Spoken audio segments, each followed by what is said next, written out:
Hey everyone, and welcome to another video. Tonight we have 9 scary stories. I hope you all enjoy them. If you do, please be sure to drop a like rating. Liking the video is the best way to let me know I'm doing a good job, and it also helps out the channel immensely. Subscribing if you are new is also very much appreciated. I'm currently trying to reach 125,000 subscribers. The channel seems to be growing a little bit again lately, and I just wanted to say thank you to all of you, new and old. I love what I do, and the fact that I get to share it with anybody at all is very special to me. Anyways, sit back, do whatever it is that you do to relax, and as always, I hope you all have a great night.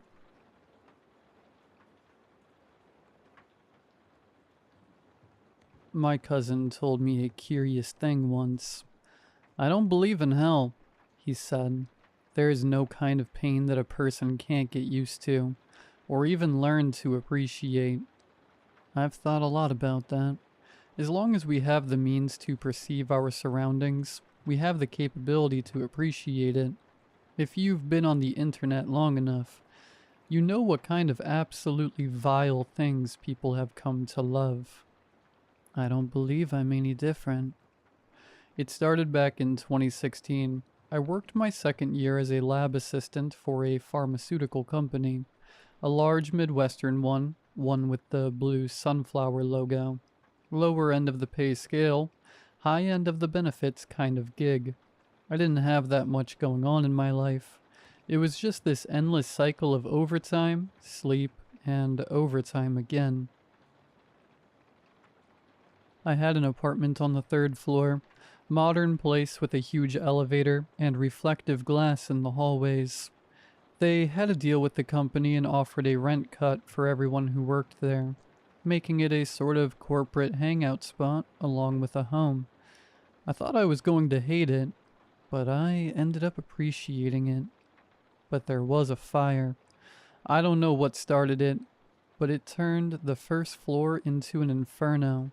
I was fresh out of the shower when it happened, barely covering myself with a towel. The alarms blared. It was so quick. You can feel the flames eating the air around you before you feel the heat. A hitch in your throat. It was hot enough for you to get boils by just stepping into the hallway. I tried making my way downstairs, while my neighbor across the hall locked himself in his apartment. Last I saw of him, he and his family peeked at me through a closing door, their eyes reflecting the spreading flames from downstairs. I didn't make it far. Everything looks different in the smoke, and I got turned around. I tried to push forward, but it was too late.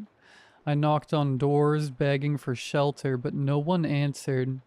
I ended up in the corner of a hallway, pushed up against the elevator, feeling the heated metal melt the outer skin of my hand.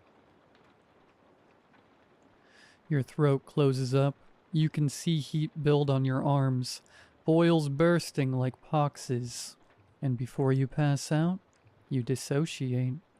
You can't really believe it's happening.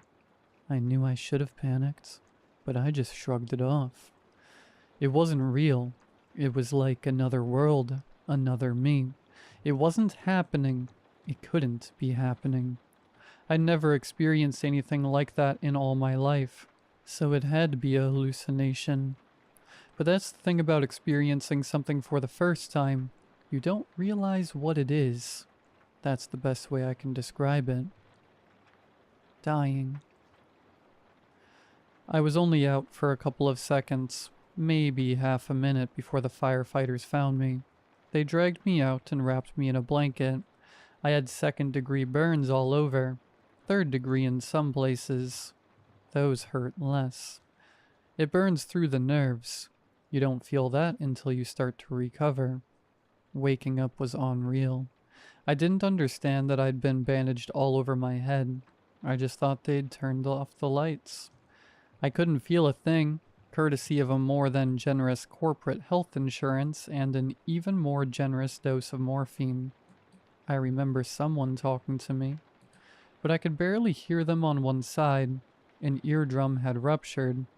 and my left ear had fused to the side of my hairless head. "Oh, thank God," a voice said. "Thank God you're gonna make it." My little sister, Sammy, she'd flown in from Ottawa. I was in and out of consciousness for days. I had nightmares about pain and anxiety about the drugs wearing off. Sometimes I'd hear machines beeping. Once a nurse changed a bandage, and it felt like getting my skin torn off. I remember drawing in a breath to scream, and then just gone. Blackout. I'd get these glimpses of real life sometimes. Someone humming in the hallway, my sister talking on her phone, a beam of light hitting the bandage across my eye, tickling a damaged membrane. I prayed not to feel anything because I knew that it'd just be more pain. Unbearable, mind-numbing agony. Your body turning inside and out, trying to heal everything at once, hitting biological dead ends over and over. I think it was night when someone came into my room. They talked to Sammy. They sounded apologetic. She cried. Then a little later, someone else came into the room. They had something else to say. Her tone changed. "Hope? Please," she said. "Whatever it takes." They rolled me into an elevator and then outside. There was a mild breeze that stung like nails on my missing skin. Transport. Sammy calling out in the distance. "We'll take good care of him." The prick of a needle. I couldn't feel a thing. I was out for at least 36 hours. When I came to, I was lying in a hospital bed, looking up at the ceiling. No bandages covering my face. A soft gray membrane covering my left eye. I blinked it away and instinctively raised my arm to wipe it off. The arm was covered in a thick, dark, ink-like substance. It clung to me like a putty, but I could barely feel it. I'd never seen anything like it before. My entire body was covered in it. It was on my face, too, even on my eyes. But it worked as a sort of one-way mirror. It didn't block my vision. The closer you looked, the more translucent it was. It was fine. No pain. No restricted movement. Nothing. I sat up, accidentally pulling out a couple of wires from my arm. I looked down at my body, only to see that all-covering ink putty dry up and sink into my skin, like morning dew on a dry lawn. Didn't feel a thing, not even a tickle. A nurse came running just moments later, ready to get to work. Sammy was with her, but when they saw me standing there, it was like there was a cooling breeze seeping through the room. The tensions just melted away. I'd never seen my sister in that state before, her hair having thinned at the edges of her ear, and the bags under her eyes looking purple, her face sunken, like she'd forgotten how to smile. But seeing me, she lit up like dawn. She ran up to me with her arms open but stopped. "Can I hug you?" she asked. "Are you okay?" "I think so," I said. "Yeah." So we hugged, and over her shoulder, I could see a corporate representative waiting for me in the hallway. If you were confused, just know that I was too. We're getting there. Information was spotty at best. Someone threw around a project called Black Bell. The name Super Adaptive Nano Liquid was mentioned a couple of times. Basically, Sammy had given them the go-ahead to try a new treatment. I must have been on the candidate list since I was a loyal worker, and leaking company secrets would not only get me sued, but cost me my career. Part of the deal was weekly checkups and participating in their trials. I could quit if I wanted to, but chances were that I'd go right back to that hospital bed if the treatment wasn't completed. I didn't really have a choice, but I didn't blame them for it. They had their own interests to look out for, and I'd been given this amazing opportunity. I could walk right out of there. That's worth an NDA. Coming back to the office a couple weeks later, there were some people talking about me. They said the treatment had been developed in one of our branch labs in Vietnam.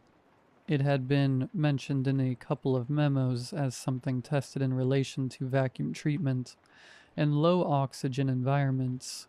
I'd seen it too, but had no idea it had regenerative properties. I mean, you can read something on paper, but seeing it in action is another thing entirely. Most people didn't believe I'd really been in a fire. They thought I'd been taking time off, riding the coattails of an accident that consumed my apartment. I could have shown them pictures, but that would somehow make it even more unbelievable. I decided to let them think whatever they wanted. The higher-ups knew the truth, and that was all that mattered. So slowly, but surely, I got back into that endless cycle of overtime and sleep. Sammy was sticking around for a while to make sure I managed, but apart from that, it was business as usual. Of course, what you see on the surface isn't always telling the whole story. I'd stay up at night imagining that excruciating pain writhing just underneath my skin. What if there was a hiccup in the treatment, or some kind of side effect? Could all of it really come back? Could one wrong step send me back to the hospital bed? I'd lose hours of sleep worrying, looking up at the ceiling of my new bedroom, closing my eyes but not sleeping, still feeling the heat of the flames licking my skin, the hair on my arms curling up to die, little parts of me blending with the ashes, the smell of my own flesh cooking.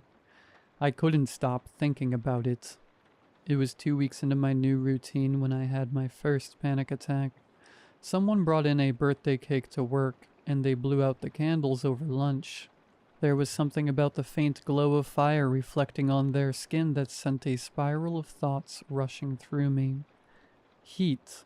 My pulse ran away from me. I could imagine my skin trying to sweat, but the pores being melted shut. The pain I imagined wasn't real, but the memories it brought on sent it all to the forefront of my mind. I politely declined a piece of cake and ran to the bathroom. I threw up and curled into a corner, forcing my eyes shut. But no matter how hard I tried, I felt the pain, a mild heat latching onto me, burying itself in my skin. You can't think away a panic attack. You just have to ride it out, and wish the next one is shorter. Talking to Sammy about it over dinner, she decided to stick around for a few more weeks. I hadn't asked her to do it, but she was happy to. She'd made baked potatoes. I'd forgotten to buy new cutlery and plates, so we had to settle for paper plates and plastic forks. A single naked light bulb hung overhead. "You talk in your sleep, you know," she mentioned as the oven dinged. "I hear it through the walls." "What do I say?" "It's not really words, it's just like sounds," she said. "Long, drawn-out vowels. But it kinda sounds like words." "I'll try to keep it down." She gave me an apologetic look. She knew I couldn't control it, and she knew I couldn't try even if I wanted to. But it was a nice thought. It got worse, though. I would have nightmares and wake up choking. I'd feel my skin getting warmer at night. My anxiety would pop off at seemingly random times, kicking me out of whatever comfort zone I had managed to make for myself. It could strike fast and stick around all day. After a while, it was more unusual for me to have a good day than a bad one. Coming home from work one day, I stopped at a light. I sat in my car, hands on the wheels, seeing the light turn red as I came to a full stop. The radio jockey chuckled about putting on some classic dad rock for a caller, and put on Kiss with the song Hotter Than Hell. It's a nice song, but it put my mind in an uncomfortable place. I stared at that red light, hoping I wouldn't see the yellow light. Something about the glow of it put me right back there in the hallway, squirming around on the floor. The meat on my hand getting cooked on the surface of the heated metal elevator door. I closed my eyes and felt something. A soft, cooling coat expanded across my skin. The treatment, it was still there.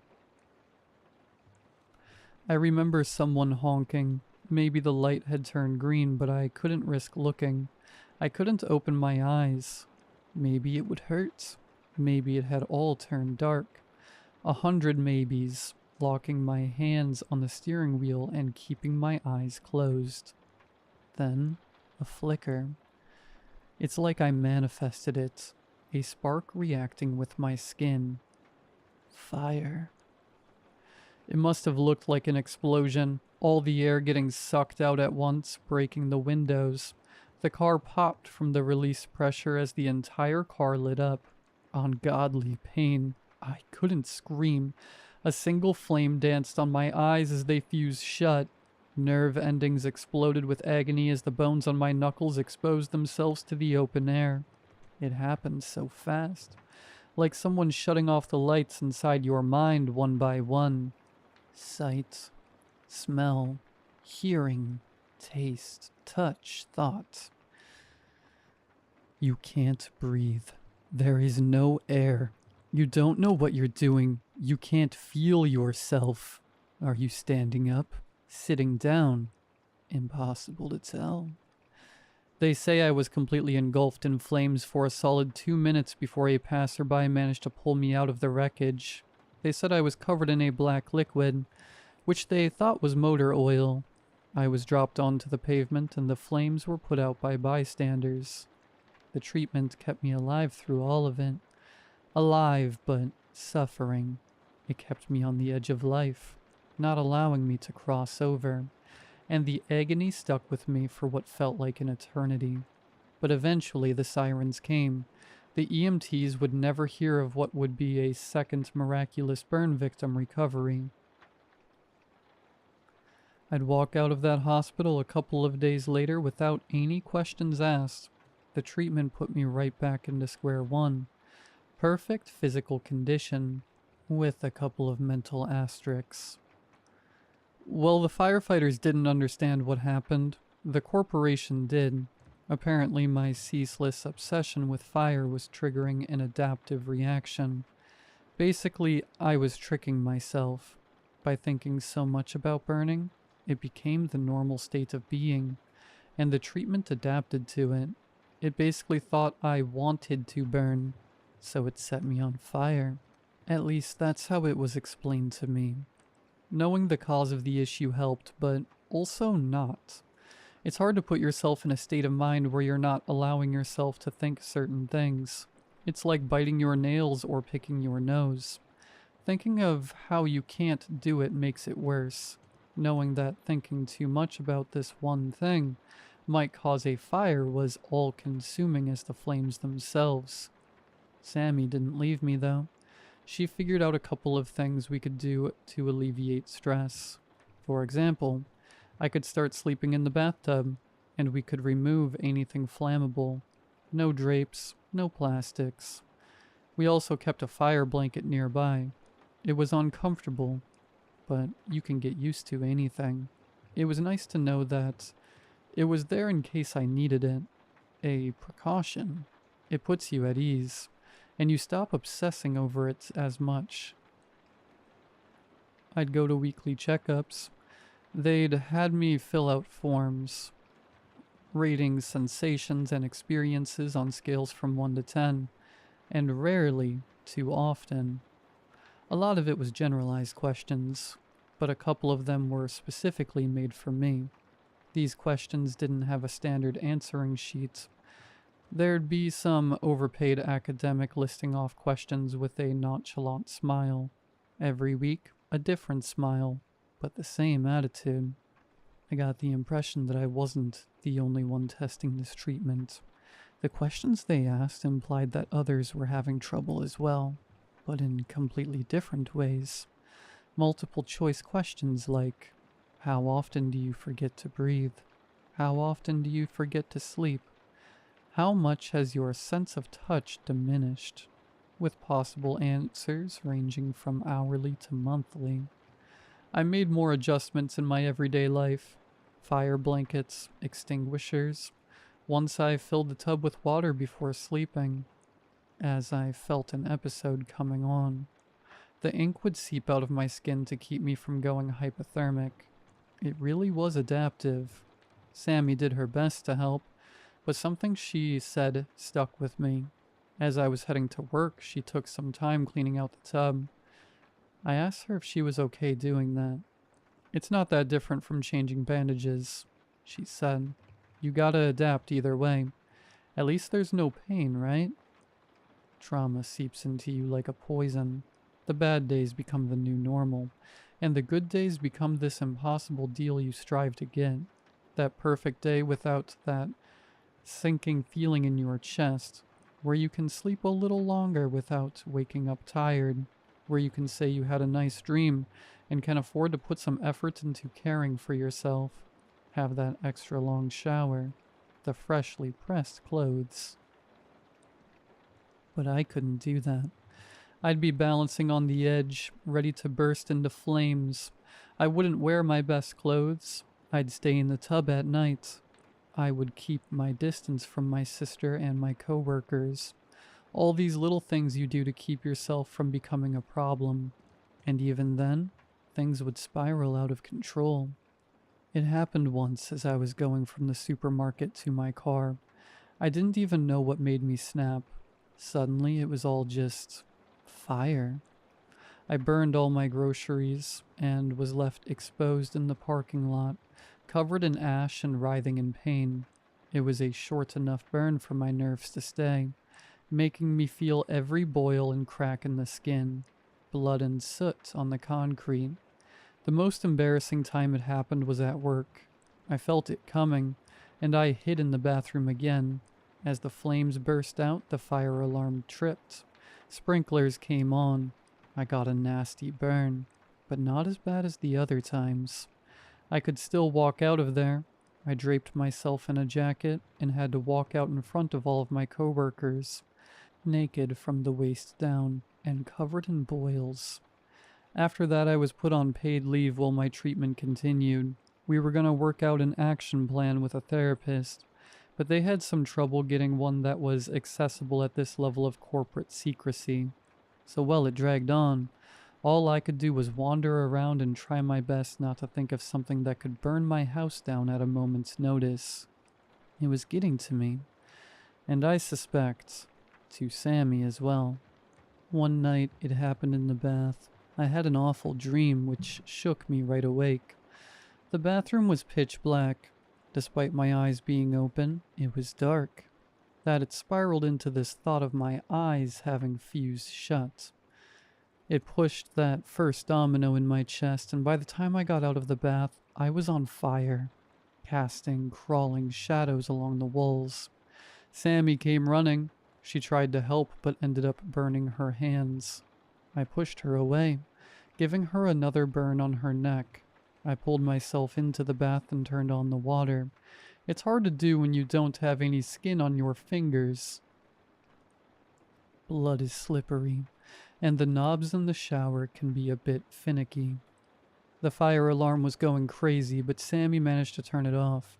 Concerned neighbors came knocking at the door, and she had to turn them away with a bleeding neck and hands. And I just lay in the bath, watching the last embers on my skin disappear, putting me back in the soothing dark. I locked the door, begging for the night to be over. Things got complicated after that. Of course, Sammy didn't want to leave, but the bandages on her neck and hands broke my heart. The way she winced as she made herself a peanut butter jelly sandwich, the salt stinging her wounds. I lied to her and said the company was bringing over a live-in care provider. It wasn't completely untrue. It had been discussed, in passing. I waved goodbye to Sammy from the kitchen window. A cab drove off with her and I could finally relax. She was out of harm's way. My way. I tried to deal with my anxiety in other ways. I went out a lot. Booze helps a bit, especially if there's a lot of distractions. Live bands playing loud music, pretty girls waving their long hair around. Anything to get the finger in your mind away from the first domino that sends you spiraling into oblivion. I thought I could make something fun out of it. Once, when I got really drunk, I tried showing it as a party trick to a couple of barflies. They thought I was kidding around, that I was some kind of fire breather or something. So when I willingly set myself on fire, they were horrified. They didn't know about my treatment, so when the dark ink covered my skin, it looked like I'd been turned into coal. Their eager twisted as they ran screaming back into the bar. One of them called the police. Another fainted. They covered their noses, trying not to breathe in my fumes. I locked my knees into place, forcing my body to stay upright past the snapping musculature. My head dangled as my neck gave out. I fell face first into a puddle, but the treatment stopped me from suffocating. An inch of water, and it would have killed me. By the time a patrol arrived, I was long gone, leaving my tattered clothes in a black pile. I knew the roads well enough. I didn't care anymore. Coming home that night, I considered my options. I could keep going down this path, hoping something would change, or I could struggle and kick my way through a life lived on the precipice of pain. No matter what I did, there'd always be that fear brewing in the back of my mind, reminding me that I was never far away from the gates of my own hell. I sat on my balcony for a while, looking up at the stars. There was something beautiful there, a kinship. They burned too, but they hadn't known another life. Perhaps that was the way to go. The next day I took my car and drove into the desert. I parked and left a note. No valuables. I hid the keys under the front tire, stripped down, and put my clothes under the hood. There was no paint in them getting burned. I wanted a fresh pair when I got back. If I got back. Then I walked. I felt the sun on my skin, and I sensed the heat boiling at the edge of my mind. Come on, I muttered. Come on. I made myself think of it. I forced myself into it. I kicked myself down the black spiral in my mind and let the impressions take over. Come on, I begged. Get it over with. And when the flames came, I was relieved. I just let it happen. The fires burning my eyes shut and sucking the air out of my lungs. My body crackling and popping, breaking at the seams with every twist and turn. Your senses disappear. You can't scream. And with the treatment keeping me alive, I locked myself in a spiraling struggle as my body was repaired and burned over and over. Acrid flesh, ammonia, and burnt hair coming and going as my sense of smell circled. Flashes of light as my cornea struggled to remain. A violent tinnitus coming and going, like a breathing wave crashing into my skull. Never-ending pain, the kind of agony where a second turns into lifetimes. But it was too late. There was no one coming to save me. What had I done? You don't really taste anything. There might be little spots of blood leaving an impression of iron on your tongue, but it came and went. Same with touch. It would be pain or nothing. After a while, I stopped trying to breathe. I let my throat stay closed, and the treatment would keep me alive. I would feel my heart slowing, adapting, realizing that if I was calculated, I could make micro movements and bouts of muscular repair, meaning if I tried long enough, I could move, but only so slightly. I remember laying in the sand. The flashes of light were darker. It must have been night. I'd managed to move my hand straight into view so I could see my own fingers.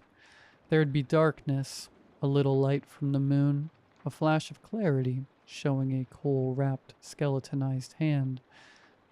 Liquidized boiled fat staining the black sands around me. I tried to think, but even my brain was affected. There'd be long stretches of time where I sensed this gate in the back of my head, barring me from chasing any complicated thoughts. I couldn't remember my name. I could just think of something short and immediate, bursts of effort and strain. As my lungs came and went, I could think of sounds to make. Vowels, mostly. I settled on a couple that I found easy to repeat, just to remind myself that I was alive.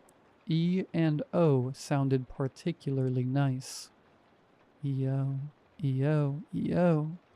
As I couldn't see or hear anything, my mind started to fill in the blanks. The waves of painful screeching in my ear started to sound like voices and music. The flickering lights began to look like angels. I would have conversations with them and the pain would lull into a background noise. A nuisance at most. I'd have these presences sit down next to me. One had a voice like a beautiful piano, talking sonatas that would make me weep. Another would lie down next to me and wrap their arms around me, their breath on my neck like a soothing wind.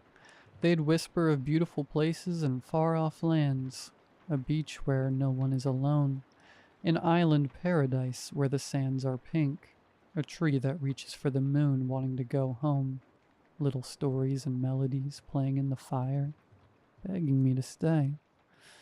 I could feel my needs melting away. When you're at the bottom of every sensation, there's no point in trying to look up. What's a glass of water when your world is on fire?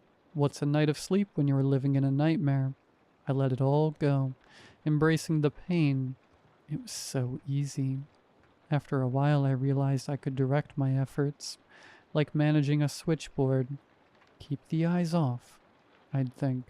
Keep the eyes and the ears off. Instead, I'd focus on the muscles, keeping me at intense pain levels but allowing me to move, to touch. I don't know if anyone saw me. I don't think they did. But if anyone had seen me, they'd have seen a charred body rise from the ashes facing the moon. I'd wander the sands, inviting the pain into the soles of my feet. I didn't care about stepping on branches or rocks. I'd feel the wind fanning the flames, fueling me like an engine. The more I moved, the more it hurt, and the more I could keep going. And as I moved, air would push into my lungs, leaving me with enough room to scream. And with that, I'd howl at the moon like a beast. E-O, E-O, E-O. Time would pass, and it wouldn't. Your days don't really start or end. It all just keeps going. What was real and what wasn't would be blurred, making me chase thoughts I didn't know I had. I'd make up words that even a burned mouth could say, borrowing meaning from whispers in the fire, words with depth and power that I'd forget in a second, or an hour. There was no way to tell. I would imagine other burning people walking alongside me. Sometimes I would see them dancing at the edge of my vision. Long, elegant movement with trails of smoke puffing into the sky. Little lights allowing themselves to burn out and die. I'd cry for them, laugh at them, and all the while I suffered. But that was normal. I'd fall to my knees and stay there smoldering, not moving an inch. I'd give in to the thoughts that trickled into sparks of consciousness, becoming a conduit to whatever spoke through me. Vowels trickling past broken teeth. A prayer, perhaps. My most vivid memory is that moment when I'm kneeling in the sand. Even with my eyes closed, I could tell I wasn't in our world anymore. I was in a world of fire, praying to an ocean of molten steel, another dead man propped up to suffer. E-O, E-O, E-O. The burning angels would listen and dance. The ocean of pain would soothe me. There was no heat anymore. It was home. I'd finally reached the other side of the shore, where pain was life and being without it was agony. I'd adapted. I'd learned. I'd been perfected, and I came home. I opened my eyes. They'd follow me through. A dozen others, wielding the same black ink across their bodies. They'd adapted too. They'd been made tall and strong and mad.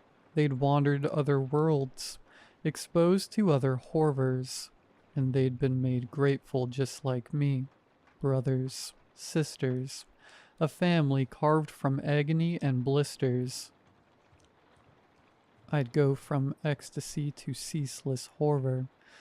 I'd felt like time had stopped, and that I was settling into a strange eternity, one where complete inaction was the only logical thing to pursue. Turning myself static, I could feel what that first fire had felt, warming our ancestors. I was on the wrong side of life, looking out at those struggling. I was beyond them, but something in me was still too human to accept it. But I was getting there, and it was so comfortable. A life without worries means a life without drive.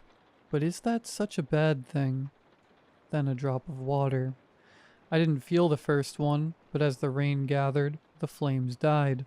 I'd been in pain so long that being without it made me sick. All those little systems of my body that I'd forgotten or cast away, coming back to me. Eyes, ears, taste. Each and every one more terrible than the other. I cried and begged the heavens to send me back, but I was forgetting the right words, and the broken spots in my brain were coming back to me. The heavens couldn't hear me, and I couldn't make them listen.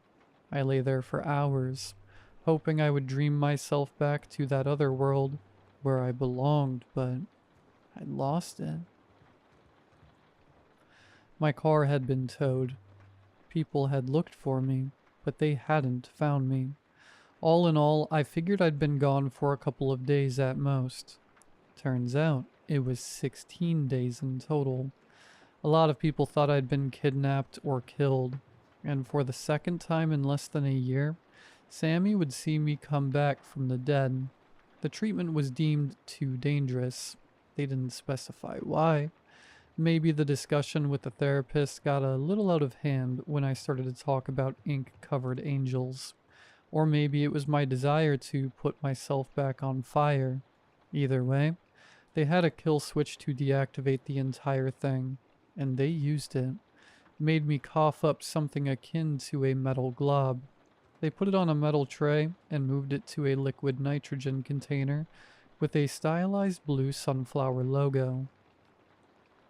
It was strange, looking at the treatment like a separate physical thing.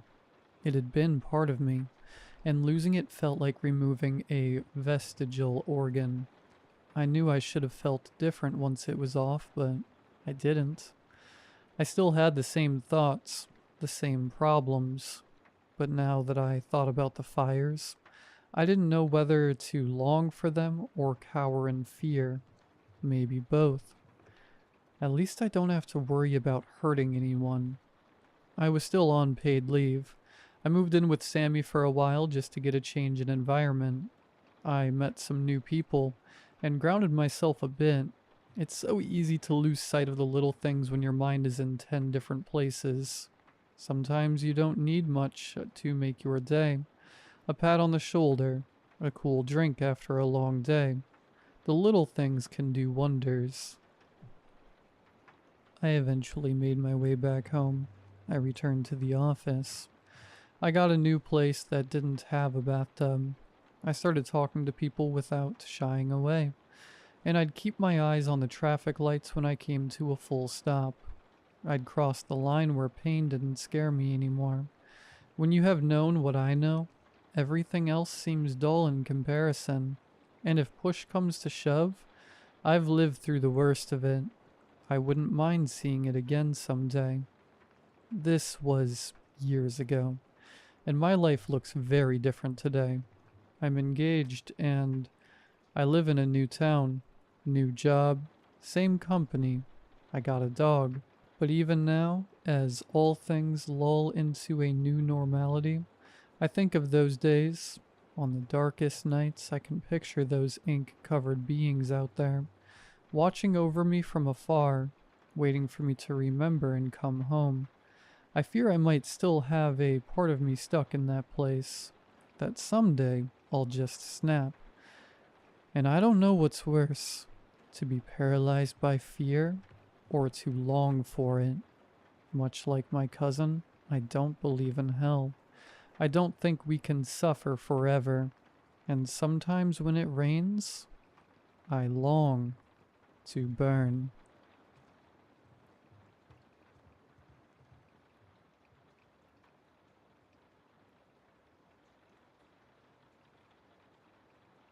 I've never been a squeamish person. You need to have a strong stomach in a profession like mine. 10 years as a physician will force you to see all kinds of things to keep you up at night. Third-degree burn victims with skin like rusted metal. Harlequin babies that won't live past 12 hours. And grown men sobbing after pulling the plug on their mother that their health insurance wouldn't cover to keep breathing. I've seen it all. Sometimes I wish I hadn't. And yet it was something so simple that broke me. It was a case you see every day. At least, that's how it started. I still remember it all so clearly. A man was rushed into the emergency room after losing control of his car and landing it squarely in a ditch. He had 3 fractured vertebrae in his spine, as well as a rib going directly into his heart. It was a miracle he was still breathing. It was standard procedure. We carted him in and immediately began blood transfusion and monitoring his heartbeats. He kept murmuring as we hooked him up to our equipment, so faintly, but you could almost make out, "Please, stop." At the time, I assumed it was shock getting to his head. Retrospect has such a cruel way of working the things you see when it's already too late. We were just about to begin an emergency thoracotomy to revolve the rip when he flatlined. We immediately got the defibrillators and began trying to resuscitate him. Clear, clear. It was no use. His heart hadn't beaten in 10 minutes. He was dead. Was dead. And then something odd happened. His heart began beating again. It didn't make any sense. We hadn't used the defibrillators in the past 5 minutes. I didn't bother speculating on what restarted it. I was just happy to not lose a patient. As I walked beside him to transfer him for surgery, I saw tears had streamed down the man's face. At the time, I thought it was an involuntary reaction or a subconscious relief of surviving. I know better now. I couldn't let a miracle like this slip through my fingers. We carted him to surgery for the emergency thoracotomy. Those 2 hours are seared into my mind. The first incision made it clear something was terribly wrong. The smell, my God, the smell. It was like roadkill mixed with raw sewage that had been left out in the sun. Even through my mask it hit me like a freight train, filling the room like a blossoming spore. One of the other surgeons began dry heaving, and it took every ounce of strength in my body not to vomit. That should have been it. I should have just walked right out then. I don't know why I pushed through. Maybe some misplaced sense of duty. Whatever it was, it forced me to continue with the operation. The blood that came out of him was thick, like rotten molasses. The more we opened him up, the more unexplainable horrors we saw. His ribs, which by all means should have been broken, appeared to be in the process of healing. Actually, healing isn't the right word. It was more like regrowing, thin blood vessels and bone marrow, peeking out like botflies and skin, wiggling as if gasping for air. His lungs were filled with giant, calloid-covered wounds. It was as if someone had stabbed him over and over. Any hole this big should have killed him instantly, let alone 20 in each lung. And yet every single hole had been crushed shut with dried blood, as if they were nothing more than annoying scabs. Then veins around the scar tissue of each hole were black and green, clearly infected. The worst was his heart. Jesus, his heart. It was brown, rotten blood and mucus seeping through it like water through a towel. There were tendrils of tissue growing from the base of it around the broken rib, like the roots of a tree. It was as if the body had healed around it.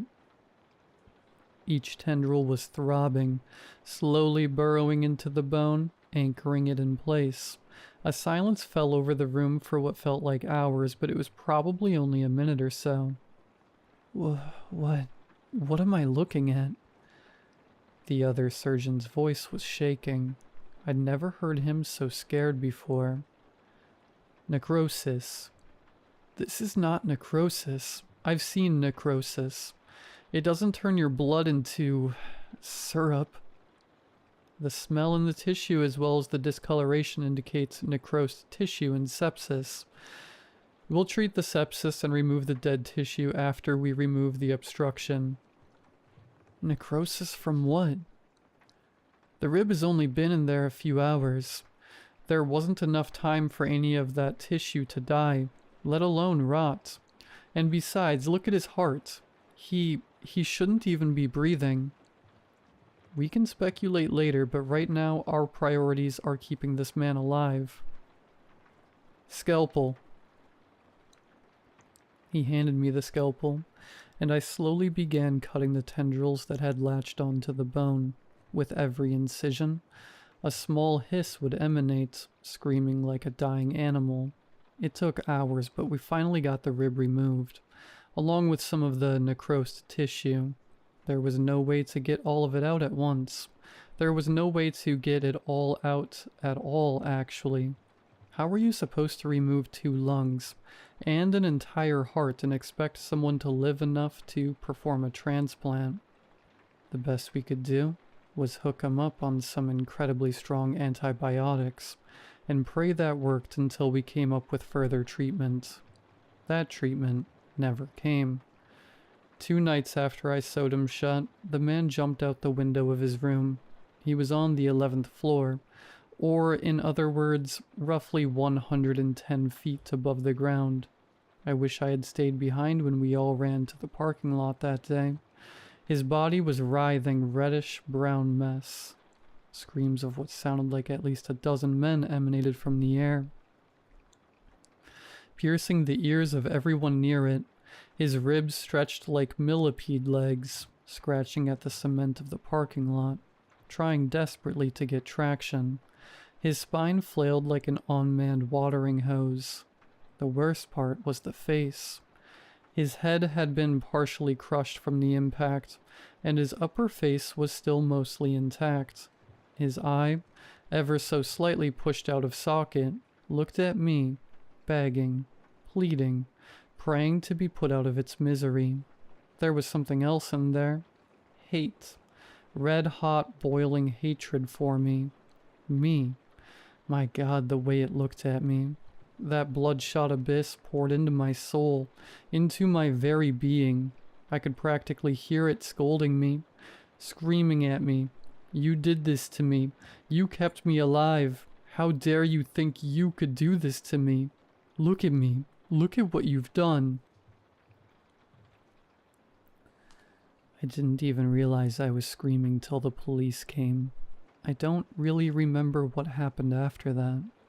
The sound and smell of it all is the only thing that sticks in my mind. Yelling, gunshots, crying, cursing, crunching, smoke, and then finally silence. I never saw the body get carted away. I couldn't bear to look at it again, any of it again. I resigned the next day and never looked back. I'm in therapy now, and from what I'm being told, I'm recovering quite well. The nightmares have stopped. I can sleep peacefully now. Almost. I see it all when I close my eyes. The blood, the bones, the torn skin, and that eye. That eye. No matter where I go, that eye will follow me, and I will always feel its gaze. Its hate.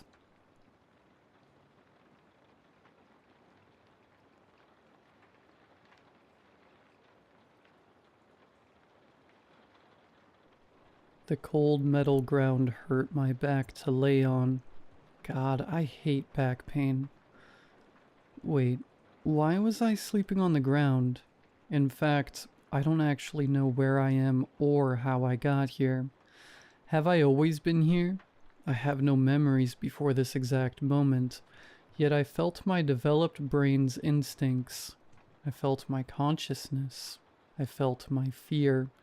I felt my loneliness, even though the sounds of functioning machinery suggested I was surrounded by people. Do they know how we got here? I stood up to see a small, unimpressive room filled with all kinds of equipment. None of the equipment appeared to have a point, yet several people worked mindlessly with no clear goal. The sound was unbearably loud and unendingly obnoxious. It's a wonder how I slept at all, with the deafening industrial racket. I took in my surroundings the best I could, but the lighting was dull and there were no windows. It was neither hot nor cold. There were no clocks or ways to track time at all. I found myself at the back of the factory. Dude. A woman with grime coating her pale skin head to toe was shifting levers back and forth while dripping sweat. Start working. He's watching. She kept her voice lowered, but she raised a bony finger towards the cameras in the corner of the room. An unconvincing and cartoonish camera swiveled back and forth. I simply looked at the dirty worker, and I continued looking around without acknowledging the warning. I felt her scowl intensify as I walked away from her, but I couldn't find myself to care. As I wandered through the narrow paths, each person looked at me with different expressions, all of which were in different levels of anguish and frustration. It also seemed to be confusing to everyone I passed to see me not working alongside them. Without breaking the monotony of useless work, they watched me walk past them towards what I deemed to be the front of the factory. As I approached the wall opposite of the one I woke up near, I noticed a roped-off section that divided the room. Beyond the rope, a small group of men sat on the only chairs I've seen in the entire building. They looked content and very relaxed. That was until they saw my confused face. Upon seeing me, expressions twisted into anger. A fat little man squinted his eyes and turned a deep crimson as he spit. "What the hell are you doing? Don't you know you're supposed to be working?"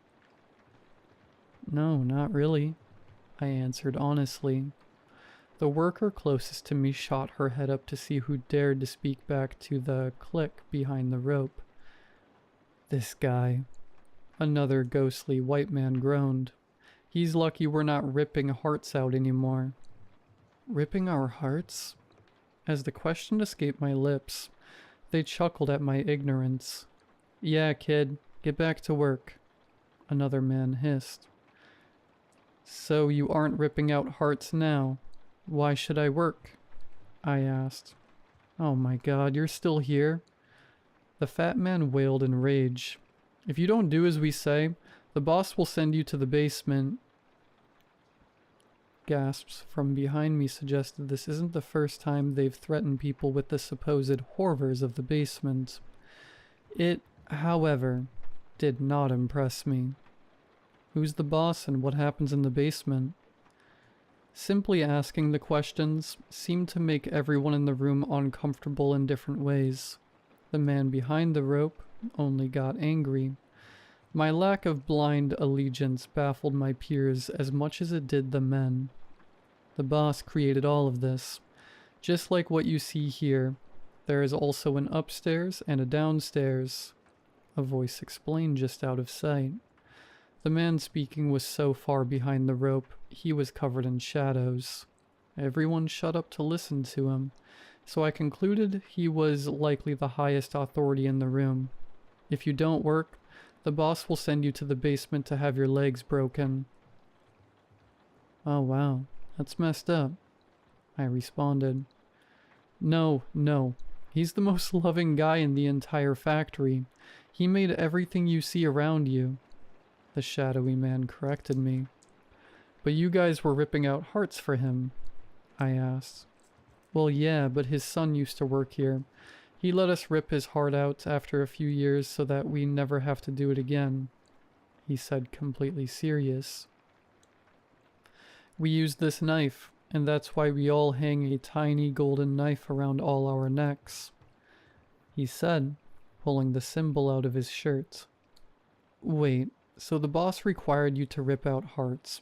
Then you worked with his son, and he allowed you to rip his out, and now you don't do it. Why the hell do you have to rip out hearts to begin with? And you think he's a cool guy? He is love. A demonic growl shook in his throat. And have any of you met this boss? I asked. He works upstairs, and you can only meet him once you're promoted. So you work for someone who you've never met. Then how do you know the factory worker was his son when you ripped out his heart? He was really nice, and he told me how awesome his dad was, the fat man chimed in. But none of you have been promoted, so how do you even know if he's even up there to begin with? I kept grilling because nothing made sense to me. The entire factory chose to follow a man they've never seen, and this group of men are acting as an authority for nothing more than a hypothesis. I saw the stairs that led up to a closed door, and I saw a set of stairs leading down to a destination unknown. All I saw was it descending into a dark nothingness. The shadow man pointed to the stairs. All people denying his authority go to the basement. No one has ever gone down there to find out how serious the boss can be. Okay, fine. Let's see the basement. Even louder gasps had the entire factory in shock. The men behind the rope froze. Never before has a person challenged the authenticity of their claims to this extent, for not even they have challenged them. Amongst the shock, smirks slowly replaced their faces. A cocky, cheek-to-cheek grin adorned the shadowy man's face as he approached the rope, yet his eyes remained in darkness. Right this way. Down to the basement I descended out of sight as laughter harmonized with the sound of my feet on each step. There was a complete absence of light, and it was very cold. After what seemed like ages, I made it to the landing. Without light, I had to feel the walls to make my way down the corridor. It was just a few feet in when I reached a dead end. There was nothing. No people, no equipment. Nothing. My lungs were burning by the time I made it back up the stairs. As the factory came back in sight, no one seemed to notice I had re-entered until I was midway up the stairs leading to the boss's office. Wait, no one's allowed to see the boss. Shadows no longer hid his face. He was nothing but a petrified child. Then break my legs, I said, and I twisted the knob and pushed. The door swung open easily, revealing the serene and peaceful nature of the world outside. Such awe-inspiring beauty and freedom was laying behind the doors the entire time. A world away from a factory that produced nothing, led by people exploiting baseless beliefs. And it was so much more impressive than any boss. It was especially more majestic than a system where the guy who required hearts to be ripped out was threatening to break your legs if you didn't adopt his law. Even with the knowledge they had, and the obvious moral corruption of their boss, they still choose to waste their time working for him without investigating his validity. I stepped out of the pit of useless despair and looked down at the men who should know better, and the poor people they led to believe they should never question the boss. Hey, see? You're all wrong and wasting your time, I yelled down to them. Silently they watched me stand above them, and the useless factory continued to roar.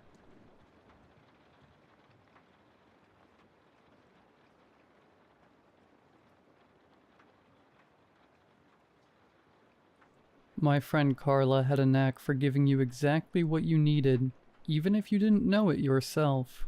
For my 26th birthday, we went to a nightclub. It had been an especially sunny day, not a single cloud in the sky. Still, she gave me a yellow umbrella that looked like it came from an antique shop.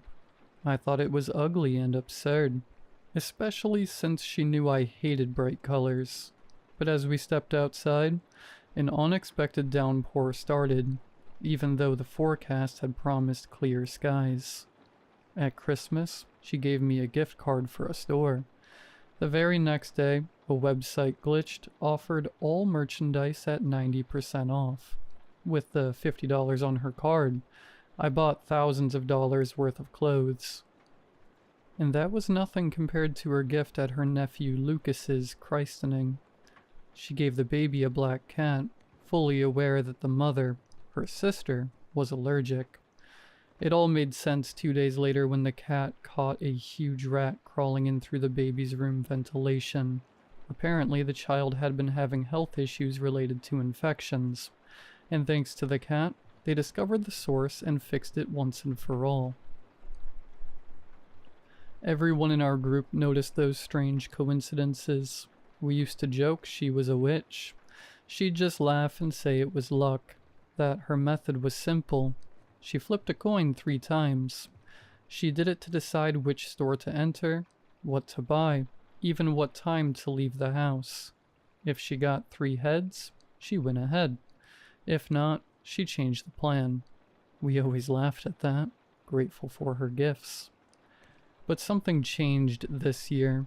Yesterday was my birthday. The conversation was lively, the music loud. My cousin Valeria nailed it with her mimosas. My coworkers praised the snacks. My friend Juan told stories from his trip to the Amazon. Even though the party was a success, Carla looked uneasy.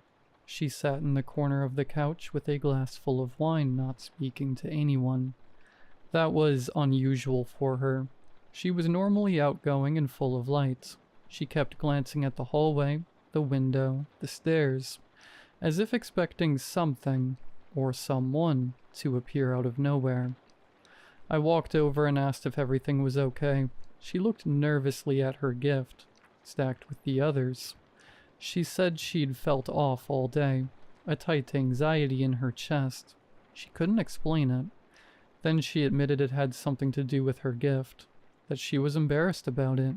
She leaned in, lips tight, and murmured, "Open it when everyone's gone, please." I was about to agree when my boyfriend shouted, "Open the presents! Open the presents!" The pressure from the group did the rest. Carla lowered her gaze. Her discomfort made me nervous. That afternoon, while we were setting up for the party, I'd felt something strange. Nothing specific, just a vague discomfort, like the air was heavier. At one point I could have sworn I saw a shadow move in the hallway as I passed the kitchen, but when I looked, nothing was there. I figured maybe it was the lights, or just my imagination. I shook my head and went back to prepping drinks and music. There was too much to focus on. I started opening presents. My friends had outdone themselves this year. One even gave me a ticket to see my favorite band. I saved Carla's box for last. It was rectangular and soft, with rounded edges, wrapped in yellow paper and a red ribbon. Attached was a note that read, "To Julian, may you have many more birthdays." Everyone waited eagerly, holding their breath, convinced it would be another example of her mysterious gift-giving. Slowly I tore open the yellow paper and opened the box. A carton of eggs. The silence was suffocating. 12 white eggs. No one knew what to say, until my boyfriend let out a nervous laugh. Soon everyone burst into laughter. I laughed with them and joked, "Looks like your gift-giving powers are running low." Carla held my gaze and smiled, but her eyes remained uneasy. "It's what you need," she said quietly. "The coin said so." That phrase unsettled me more than it should have. I drank too much that night. We went to bed without cleaning up. We didn't realize we'd left Carla's gift on the kitchen floor. A seemingly insignificant detail. Until now. I'm standing outside my house watching the police carry out a body. Solomon Garcia. The serial killer who had terrorized the city for a year. He would hide in his victim's home for 30 days before murdering them in their sleep. It was going to be our turn, but this time he didn't get the chance. He slipped in the kitchen, his head slammed into the countertop, dead on impact. Beside him, the crushed carton of eggs. I imagine him entering my kitchen, the crunch of eggs underfoot, and then a dull thud. Flesh against concrete, his limp body on the white tile floor, life slipping away. The thought makes me sick. The police keep asking if I'd noticed anything strange. Unusual noises, missing food, how long since I'd checked the guest room closet. That's where they found a calendar, 30 days marked off. My stomach churns as they question me. I can't stop thinking about Carla, about her nervous look, about the coin falling once, twice, 3 times into her palm. How did she know? Did she suspect something? Am I really still alive thanks only to chance? To something as arbitrary and fragile as luck? What if I hadn't opened her gift that night? What if she had felt too ashamed to give it to me, or even to come to the party? A cold breeze runs down my spine, but one thing's for sure. I'll always gladly accept any gift from Carla. Whatever it is.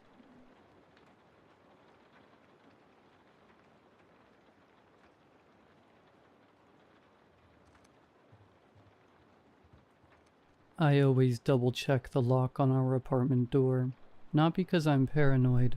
Well, maybe a little, but because it's a strange mechanism. You can't just turn a key and walk away. You have to twist the handle to the right, then lock it. If it's twisted left, it stays locked. If it's straight, the door opens. Simple in theory, but easy to mess up. I live with my younger sister, Al, in a 2-bedroom apartment. The hallway from my front door is long. Her room comes first, then mine. Neither of us can see the entry or living room from our beds. The building's relatively secure, but I've read enough late-night Reddit rabbit holes to know that safety is sometimes just an illusion. And if we're being honest, I'd be an easy target. I'm clumsy, always carrying something, too trusting. Not exactly trained for fight or flight, but we'll unpack my weaknesses another day. It was a normal night, around 9:30 p.m. I crawled into bed, got cozy, and asked Al to check the door. She mumbled something like, "Yup," from her room. Good enough for me. I fell asleep. At about 12:30 a.m. I woke up. The wind outside was howling. The blinds were smacking the window like they were trying to escape. I groaned, got up, shut the window, and slid back under the blanket. That's when I heard it. Footsteps. Not from outside, from inside the apartment. They were near my door. Quiet, cautious. Then they moved off, toward the living room. My heart began to pound. I straightened to listen. Maybe it was Al. But then I heard it. Chewing. Not soft, regular chewing. This was wet, rapid, almost animal-like. The kind of sound a squirrel makes when it finds something tough to crack. Smack, smack, click, gnaw. Pauses in between, followed by sudden bursts of messy, frantic bites. I couldn't move. Couldn't even swallow.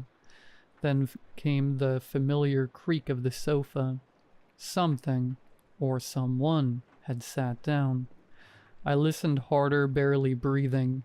A faint tap, tap, tap followed, like someone swinging their legs, kicking playfully against the couch frame. Rhythmic, casual. like they were waiting for something. My skin crawled. If someone had broken in, they would have passed my sister's room first.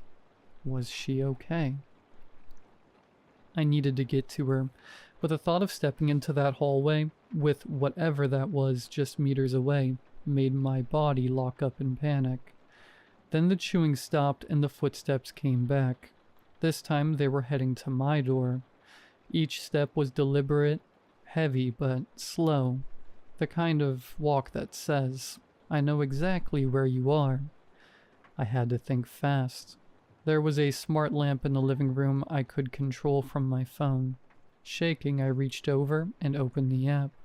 I turned the lamp on, bright white, then blue, then red.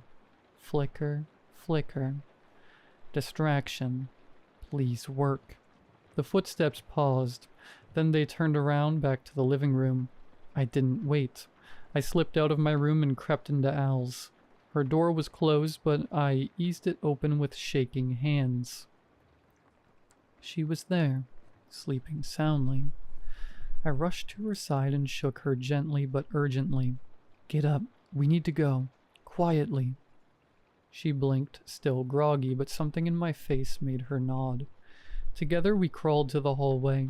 I could still hear faint movement in the living room. Shuffling, shifting. We held our breath. Then, it noticed.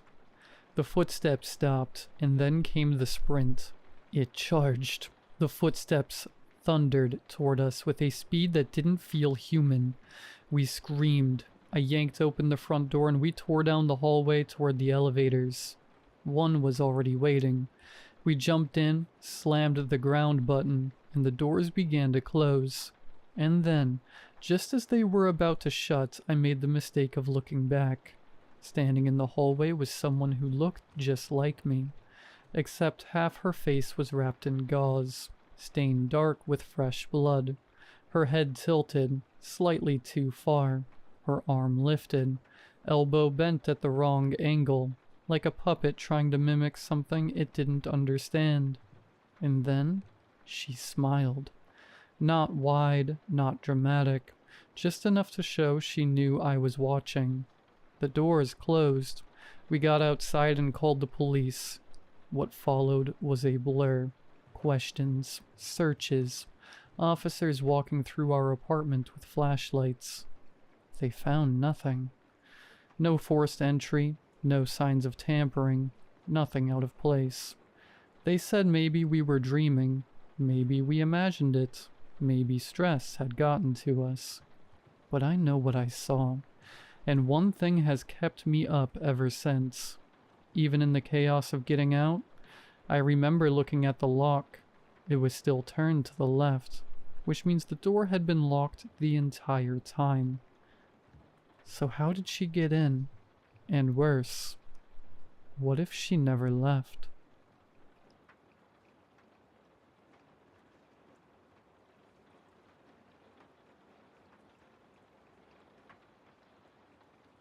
I never thought I'd come online for advice, especially about something like this. I'm used to having all the answers, or at least I'm good at pretending I do. You see, I write an advice column for a small town paper. If anyone could sort this out, it should be me. That's what makes the situation feel even more hopeless. This is the part where I'm supposed to say I know how crazy it sounds. I don't. I know how it reads. I know how you're probably tilting your head right now. Skeptical, but curious. The way I do when I get letters from my column about cheating husbands or truant kids. Despite never fully knowing what I was doing, I always had the language to make others think I did. But I don't have language for this. I just have him. Let me back up. My son is 8. Was 8. I don't know anymore. We were at the park for a playgroup thing. Other moms, other kids. Same place we'd gone every month since he was 3. Wood chips, a few slides. A patch of woods we always said was too thin to get lost in. He was playing hide and seek. He was always good at that. Almost too good. Clever in a way that made you worry what he'd grow into. I remember someone joking, "He's either gonna be a world leader or a criminal mastermind." They started calling his name. "You won, come on out." But he didn't. They kept calling, and something inside me shifted, like a lost, ancient instinct we outgrew centuries ago, like a sixth sense I didn't know I had. I don't remember most of the day, not in order, just pieces. My phone slipping out of my shaking hands when I tried to call 911, my knees hitting the dirt, a ranger saying the words, "No sign of a struggle," like that was supposed to help. They found nothing, no footprints, no fibers, no blood, just nothing. The search lasted 2 weeks, 14 days of reporters, canine units, and whispers behind hands.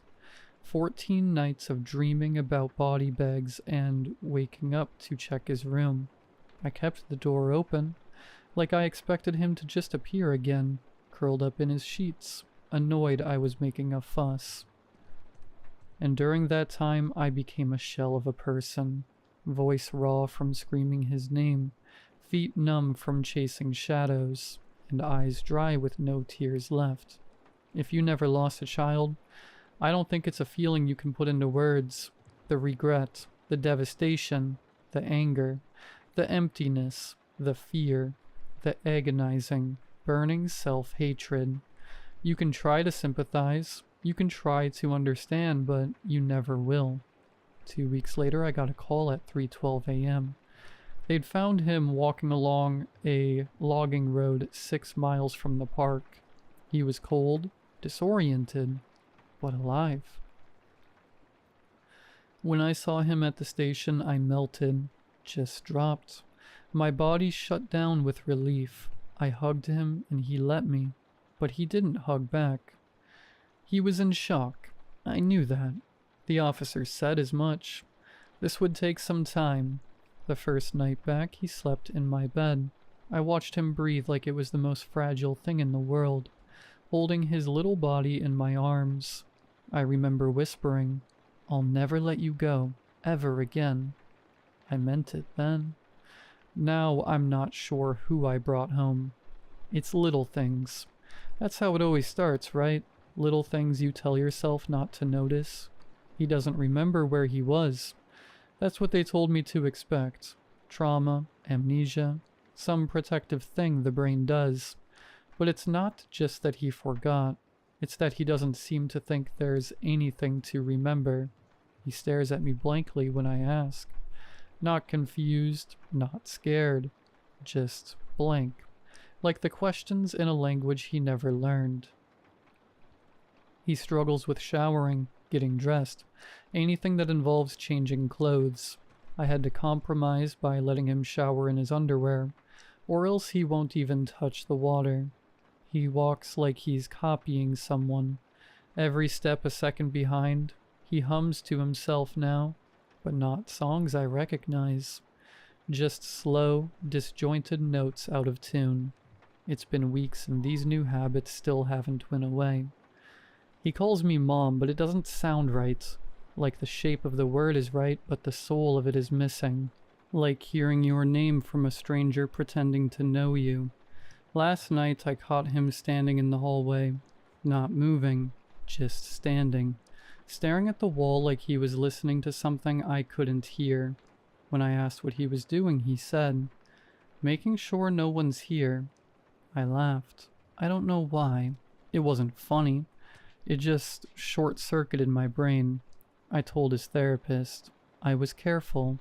I said I thought the trauma had changed him, that he seemed different.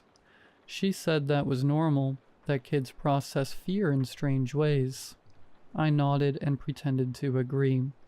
Then I went home and locked my bedroom door for the first time in my life. He eats less now, sleeps less. I think he even blinks less. I've checked his body for marks, scars, anything. I don't even know what I'm looking for. Some proof that what I feel isn't just panic unraveling me from the inside out. But everything's where it should be. Same cowlick, same chipped front tooth, same tiny freckle behind his left ear. But I know that's not my son. It's not a dream. It's not paranoia. It's not some post-trauma spiral. It's something else, and I don't know what to do. If anyone's been through this, if anyone's ever felt this, please say something. Tell me I'm wrong, or tell me I'm not.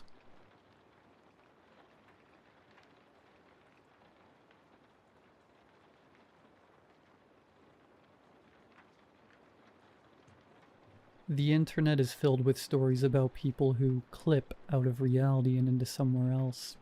Terms like backrooms, states, woods are common on Reddit, and I'm not here to argue semantics with you. I call them fairy pockets. But even that is just a term I made up, so use what you like. There are no word police, not that I have found yet. There are no set rules by which one enters a fairy pocket. Sometimes you just slip in by accident, though there's usually an easy way out, if you know what to look for. Something that will just not look right, and help you pull yourself back to reality. It's hard to explain. My job is that I find them, go into them, and figure out what, if anything, is valuable there, and then sell all information to governments or private businesses. You would be shocked at the amount of natural resources some of these places hold. I can assure you that the Iraq War was not about oil without a shadow of a doubt, but they're always dangerous, so it's a tough call on whether or not they're worth it, and thank God, not mine to make. Usually you can find some idiots willing to buy your dangerous claim for at least enough to break even, unless it's Rockport. Nobody even tries to claim that godforsaken place anymore. Today, I'm just going to tell you about a few places I found, and then, if there are any questions, I'll try and answer them. So without further ado, let's start with Pittsburgh's Infinite City. There is this one place in downtown Pittsburgh, about 2 blocks from the old U.S. Steel building, where if you follow a complicated set of turns and steps, which I can't disclose due to an NDA, you will find yourself in a near-endless, entirely abandoned cityscape of almost identical brick tenements. It, as far as I could tell, served no real practical use to the people I sold it to, but mine is not to reason why.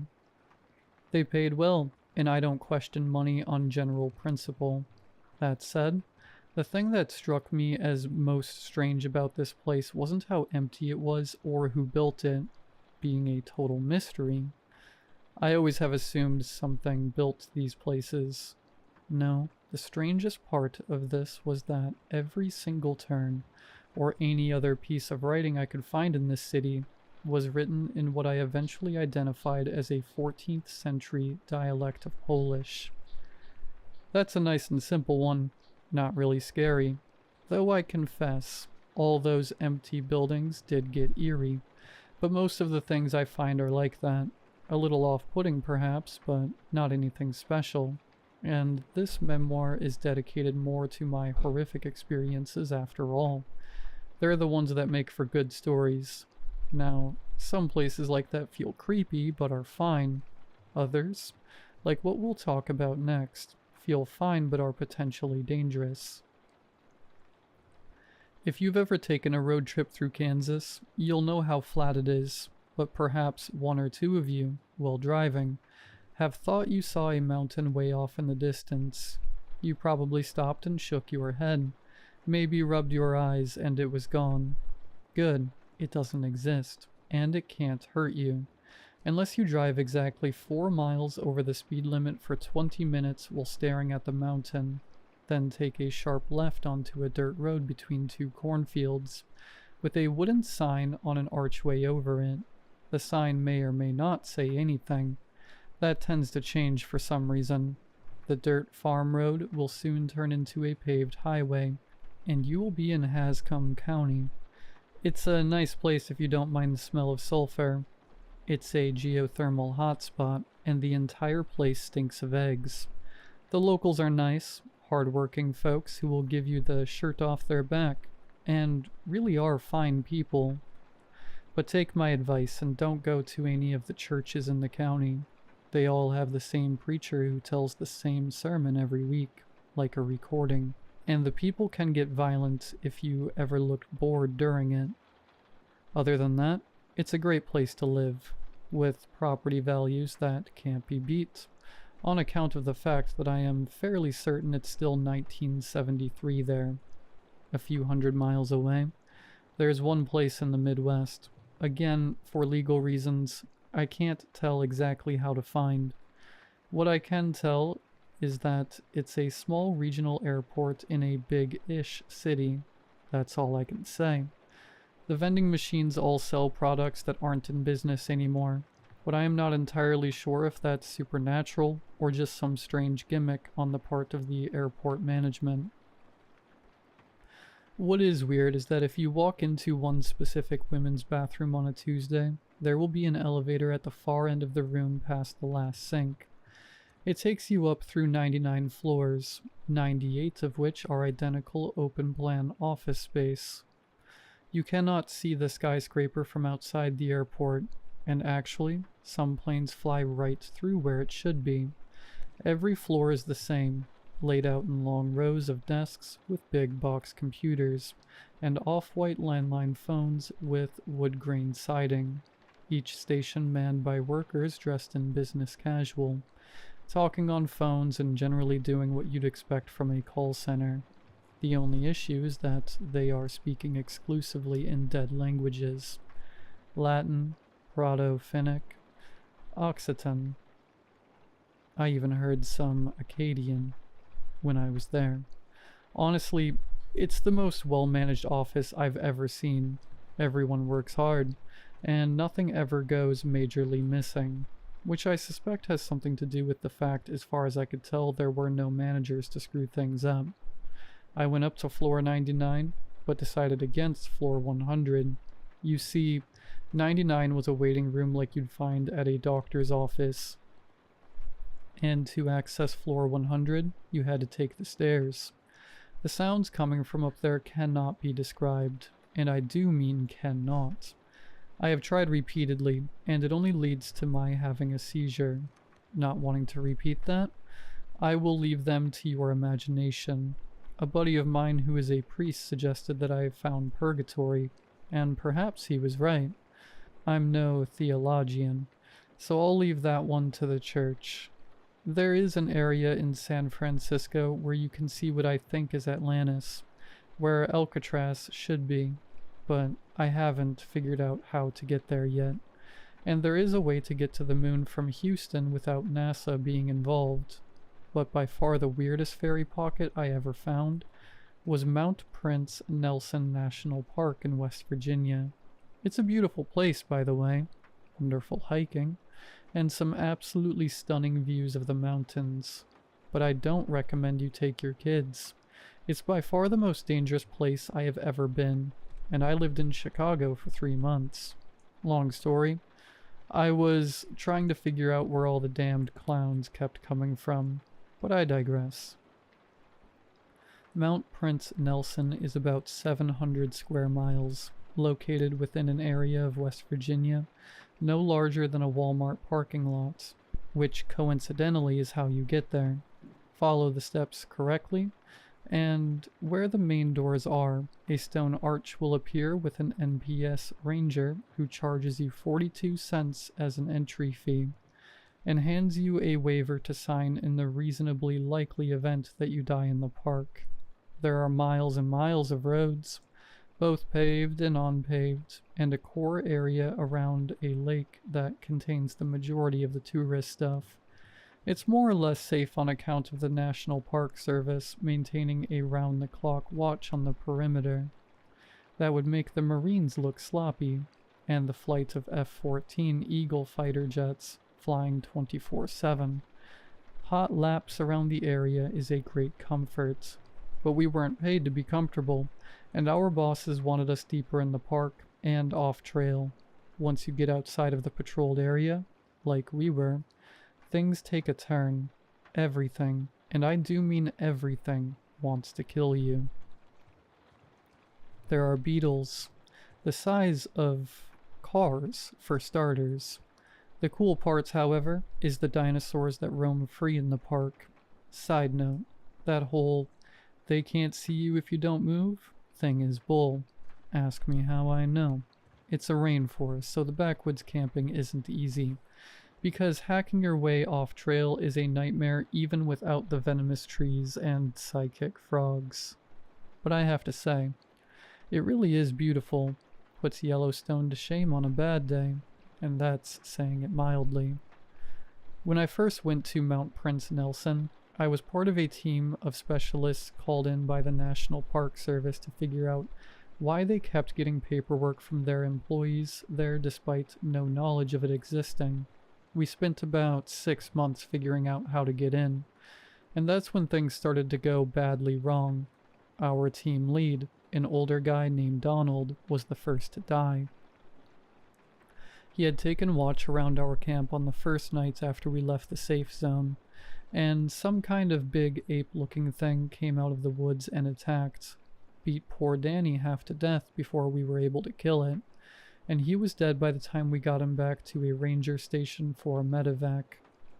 We had a job to do, and the pay was good, so we pushed on, deeper into the woods, where the 9 surviving men of our team got knocked down to 5 on the 3rd day by some kind of screaming fog. Though all things considered, it wasn't so bad, as it also killed the T-Rex that was chasing us. Jacoby, one of the newbies, went nuts that night and started talking about how he had communed with a goddess at the center of the mountain in his sleep, and that he needed to go out and join her amidst the rocks lest all reality be consumed. I had to put him down with my 45 before the crazy spread to the rest of the team, which might be my least favorite part of this job. The remaining 4 of us found an old cabin nearby and decided to hold up for the night. By the next morning, we were down to 3. I hadn't gotten to Jacoby in time, I guess. We reached the decision that we were going to try and make our way back to the safe zone after a short debate. I always try to be democratic where possible, so we started back. When we had been walking for around 7 hours, Rodriguez, who was on point, signaled a halt.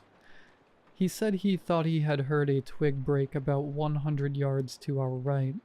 He was right, to worse luck.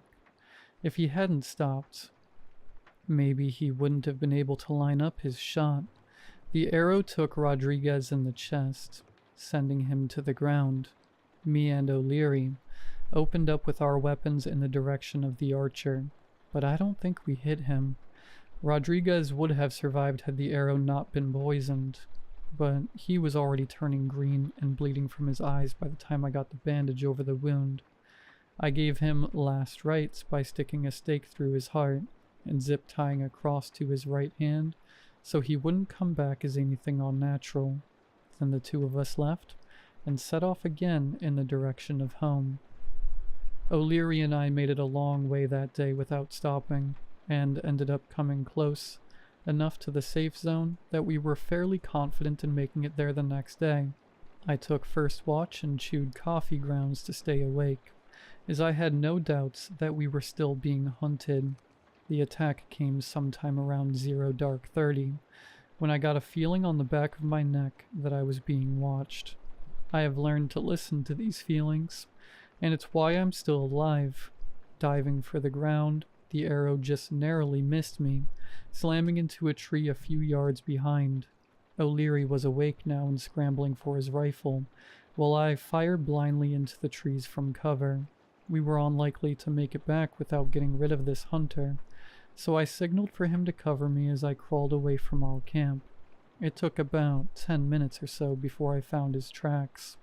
2 muddy boot prints and a Snickers wrapper gave away where he had been standing, and a trail of greenish-blue blood leading away from the spot told me one of us had hit him. O'Leary and I stalked him for about half a mile before we found him collapsed by a creek bed, panting heavily, a handsome young man dressed in bright orange hunting gear. The only sign he wasn't human was the metallic red hair and his almost neon green eyes. He cussed me out in what must have been an early ancestor of Welsh, before O'Leary blew his brains all over the forest floor. I wasn't sure that would stop him for long, so just to be safe, I hogtied him before we left. O'Leary quit this job after we made it back to civilization. I can't blame him. The last I heard, he had become a Buddhist monk and lived up some mountain in Colorado.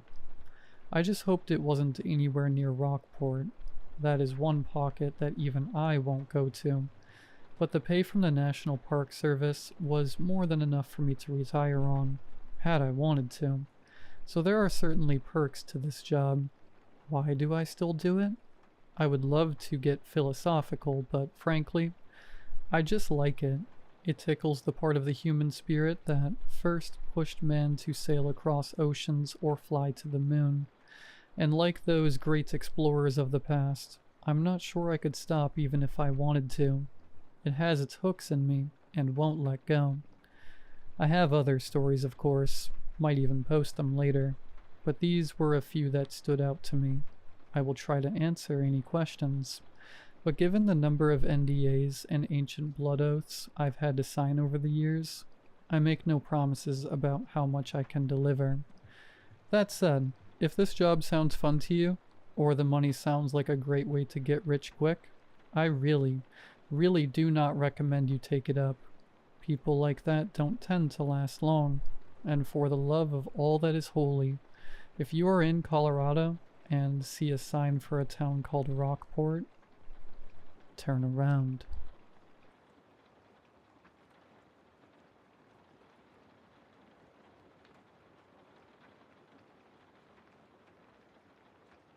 Has anyone stayed at 237 Stillwater Road? I clean Airbnbs for a living. I've been doing it for about 2 years now, and have recently started my own cleaning company. I used to work for a larger management company, but had some difficulties with my boss and the way the business was run. So I quit and started managing a couple on my own. It doesn't pay too much, but I get to work on my own time and I'm my own boss. A large majority of the Airbnbs I clean are mom and pop operations, and since they don't have the time to do it themselves, they pay me to tidy up between guests. Most of the properties are left relatively clean, but every once in a while we get crappy clients that will trash the place for a party, or God knows what else. The worst I've had to do is scrub dried puke or throw away the occasional used condom, but it's worth it to be my own boss. I do most of my business through Craigslist, advertising my cleaning services to anyone in the area who may need help with their place. About a month ago, someone replied to my listing with nothing but the address of their property, the amount I could expect to be paid, and the first date it required cleaning. 237 Stillwater Road, $125, June 24th, 12 p.m. Although this may seem strange to someone new or unfamiliar with the business, it's fairly common for messages from the host to be this simple. It was part of the reason I enjoyed the job. I've never been a people person, so I enjoyed the simplicity of the limited interaction I had with people. I responded saying I could take the job, and didn't give it a second thought. The rental looked run down from the outside, in desperate need of a paint job to replace the peeling white paint on the exterior. The rotting and curled shingles only exacerbated the weary look of the house. Nestled on the top of a steep hill, it overlooked the vast and deep Stillwater Lake, which coincidentally harbored a few of the other houses I maintained. It was one story with an unfinished basement, indicated by the concrete foundation and the windows peeking just over the grass. However, the inside was a different story.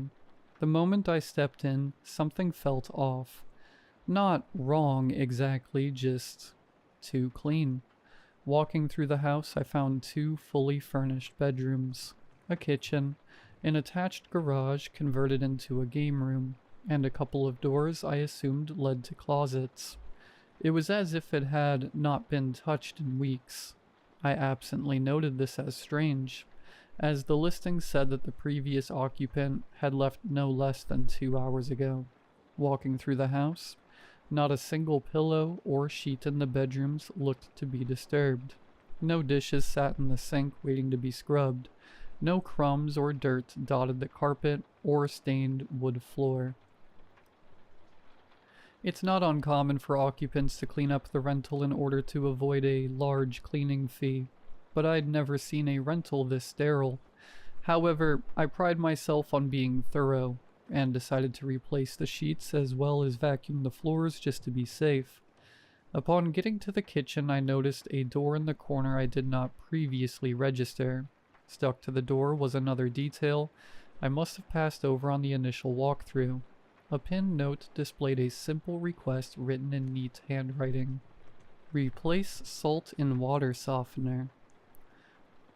Through the door was a dark stairway leading into the basement. A lot of these old rentals had me do this as part of the routine. It was a menial task, but was inconvenient enough for me to often forget about, as they were usually out of the way, in basements or garages or other places that I rarely had any reason to go. Forgetting was generally not a big deal though, as these salt-dependent water softeners can often go weeks without being replenished. Since it was the first time I had cleaned this rental, and the owner had explicitly asked for it, I decided to not take the chance that it could wait. About halfway down the stairs, I realized that the light from the open kitchen door was failing. I turned around to realize that the door was shutting, and raced to the top of the steps. My initial panic was met with the realization that the door was simply on old hinges, and naturally closes on its own. A cold shiver ran up my spine as I understood that both the descent and ascent would have to be made in complete darkness. I'd never been afraid of the dark, basements, or anything like that, but there was something unsettling about being alone in an unfamiliar house, one that had hosted countless strangers, owned by someone I'd only exchanged a few brief messages with. It left me more uneasy than I could ever remember feeling. Still, I told myself this was something I had to do. Making it down to the hanging chain attached to the bulb was no big deal. A swift walk down the stairs and I could easily make out the chain before the door fully closed.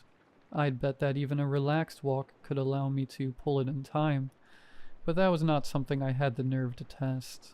The basement of the rental was the stereotypical Midwestern unfinished basement. Concrete floors and exposed wooden beams. It reminded me of my childhood home. I was greeted by the pungent mildew smell, the damp and suffocating odor, considerably stronger than the average basement.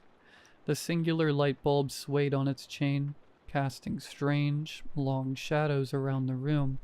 A negligible amount of light was filtered through the grimy windows, haphazardly covered with cardboard, illuminating dust motes with their weak beams.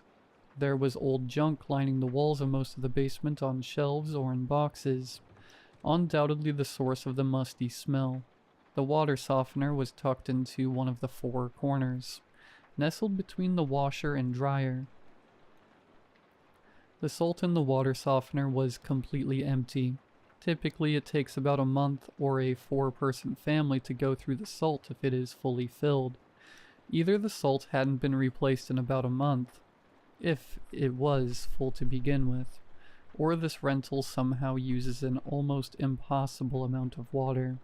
Puzzled, but eager to get out of the basement, I poured one of the salt bags stacked against the side of the water softener and into the maw of the machine. As I turned to leave, I noticed a peculiarity under the stairs.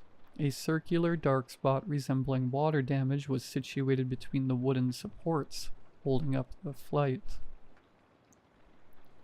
As I approached it curiously, I realized it was not simply a black spot, but a damp and yawning opening, stretching an indiscernible distance into the foundation of the house.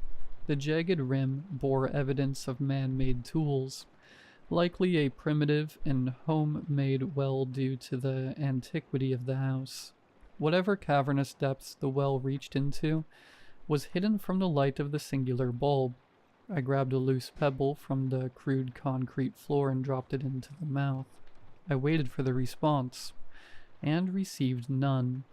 I contemplated leaving the basement light on and calling it a day, but it was my first time cleaning this rental, and I was determined to leave no trace of the presence.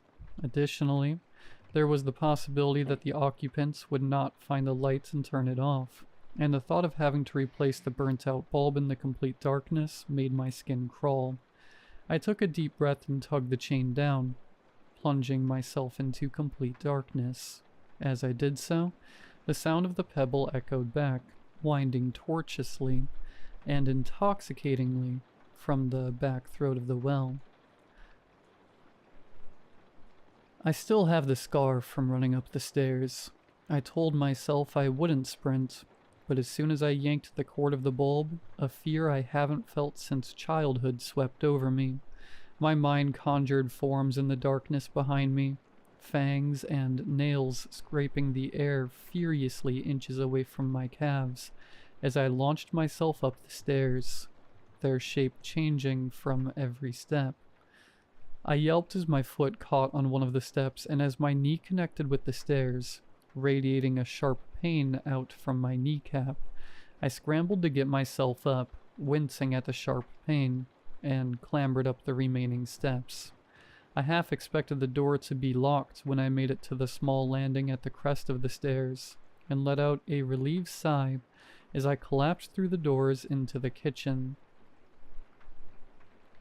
The shapes in my mind evaporated at the presence of the dying summer light pouring in through the kitchen windows. I let my face blush with the shame of the last 10 seconds, but another part of me insisted that my fear was justified. Attempting to shake this feeling off, I did my final walkthrough of the house. By now the adrenaline had worn off, and my leg throbbed with the memory of my tumble. After I was sure everything was up to my standards, I bolted the front door, limped out to my car, and drove off. I have been cleaning this rental for just over a month now. Every time is the same.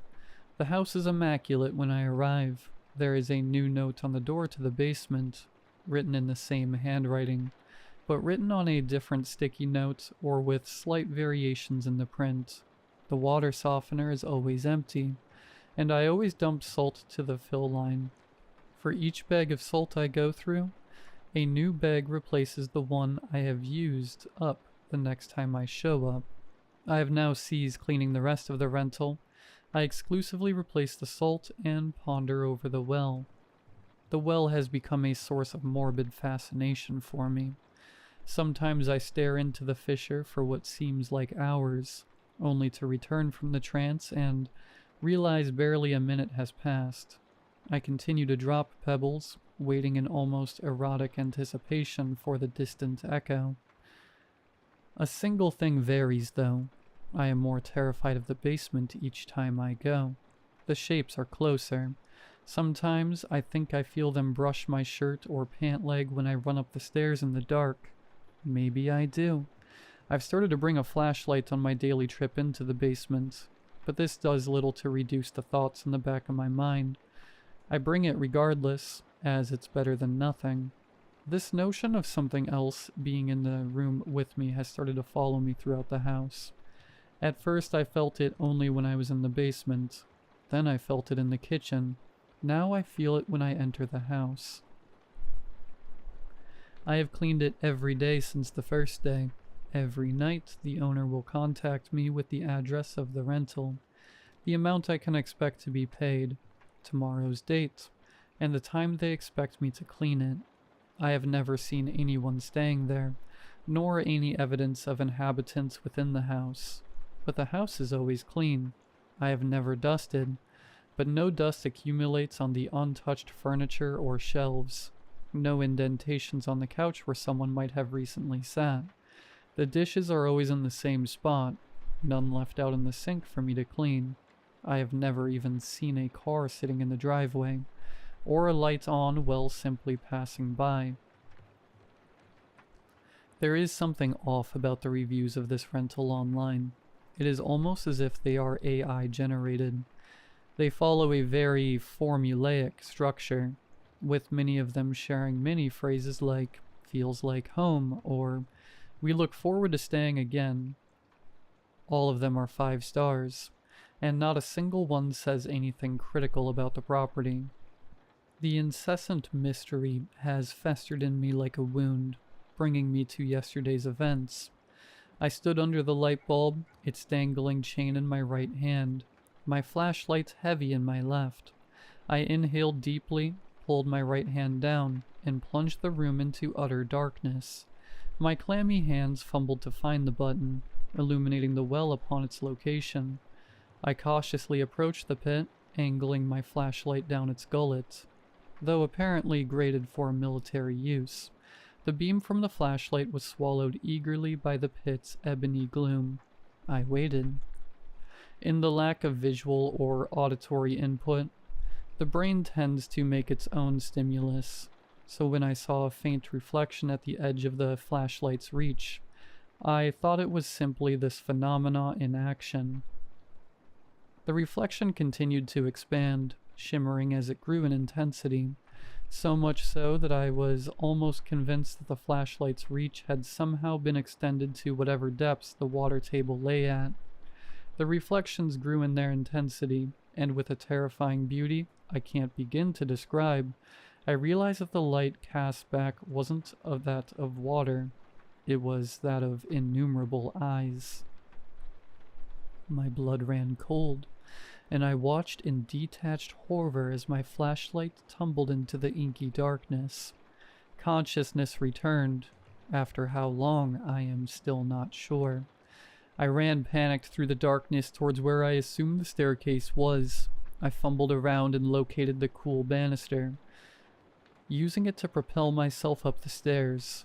On the 5th step, the decaying wood gave way, robbing me of my momentum. I caught myself with the assistance of the railing, but upon attempting to pull myself up, the 2 ends of the broken board snared my right leg, tearing at the skin on my ankle.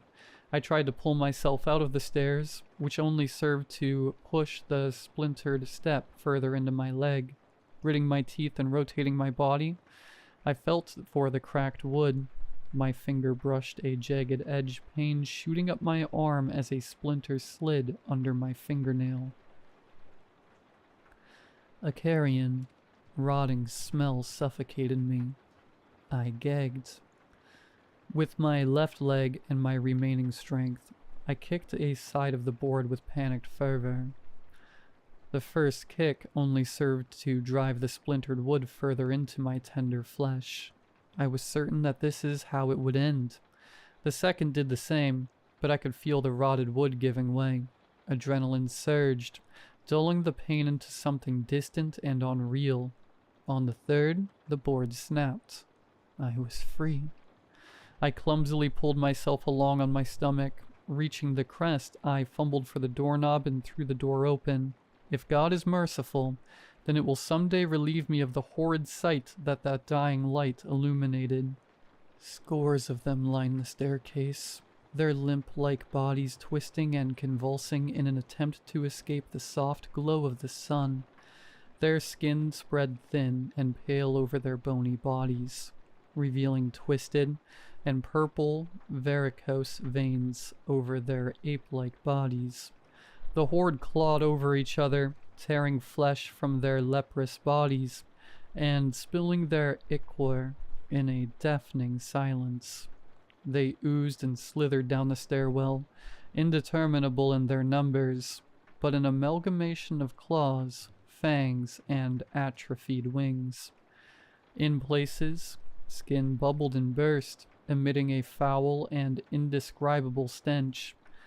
As the last of the monstrosities vanished into their antediluvian crypt, they left behind only the shattered stair, and the trail of blood marking my escape.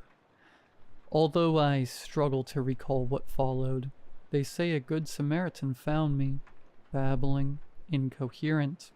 I was taken to a nearby hospital, where I've remained ever since. Despite my insistence, the doctors claim there's no rental listing for 237 Stillwater Road, just a long abandoned house. But I know the truth. I know what I saw. Periodically I still hear it, the sweet, distant echo rising from the well, calling me back. I know I will return, and when I do, I will know just how deep the well goes.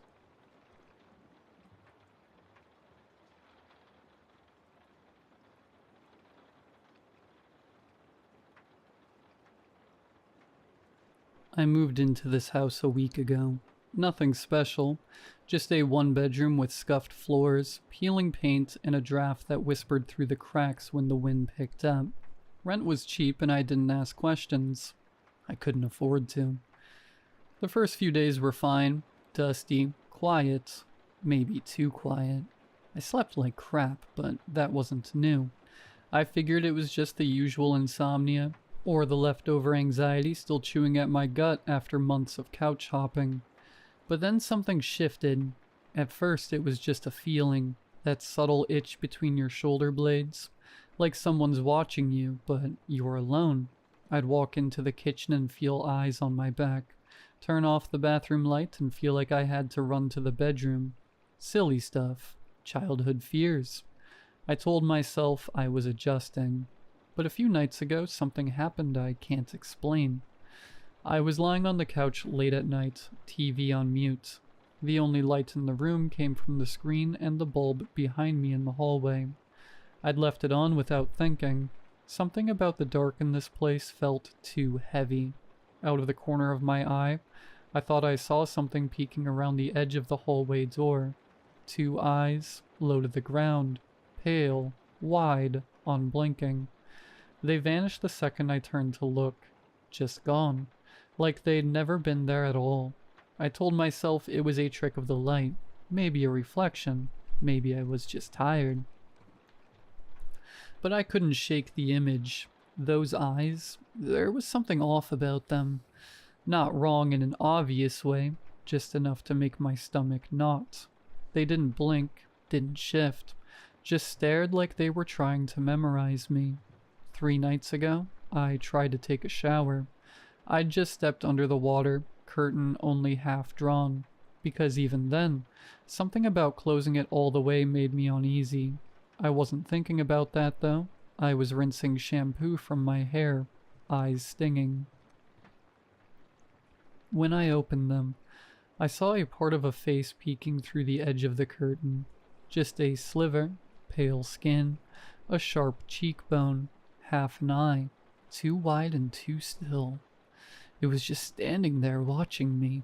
No sound, no movement, just there. I froze, heartbeat in my throat. I didn't scream. I couldn't. I just stared. And then slowly it slid back out of view. Gone. Like it had just wanted me to know it could get that close. I haven't been in that bathroom since. I taped the door shut the next morning and started using the kitchen sink for everything else. I sleep with the hallway light on now. Not because it helps, but because dark corners make it worse. That same night, I set up my phone in the hallway facing the corner. The one just outside the bathroom. The one where I kept feeling it. I turned on the motion detection, opened the live feed on my laptop, and stayed up watching. Hours passed. Nothing. Then around 3:17 a.m., the feed cut to black for 7 full seconds. When it came back, the camera was tilted slightly to the left. I didn't touch it. I started moving differently through the house, walking sideways so I could keep corners in view. Mirrors went up in every room, on tables, door frames, even taped the ceiling above my bed so I could keep an eye on the hallway without leaving my room. It helped a little, but I had to sleep sometime, and that's when it got closer. I blinked. That's all it took. One blink. My eyes were burning from hours of staring at the hallway. I just needed a moment. I let them close and heard the couch scrape softly across the floor behind me. When I turned, it had shifted. Not much, just an inch. But it was no longer flush with the bedroom door. Something had nudged it from the other side. That's when I realized it doesn't move if I'm watching. That's the rule. It waits just out of sight. It only moves when you're not looking. The next morning, the bathroom door was open. The duct tape I'd used to seal it had been peeled off slowly, deliberately, like someone didn't want to make a sound. I didn't go near it. I didn't touch the tape. I just backed away and left it alone. Later that day, I called the landlord.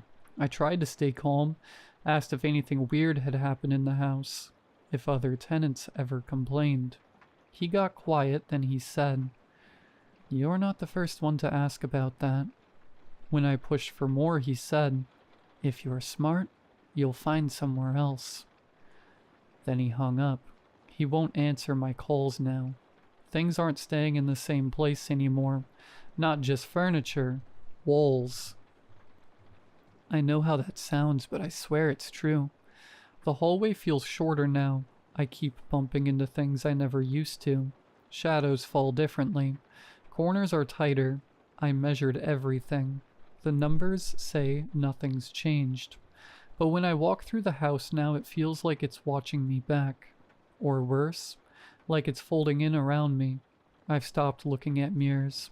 A few nights ago, I glanced at one on the dresser and saw myself smiling. I wasn't smiling. Sometimes I'll see something slipping out of frame when I turn my head. Always left, always behind. I don't turn my head anymore.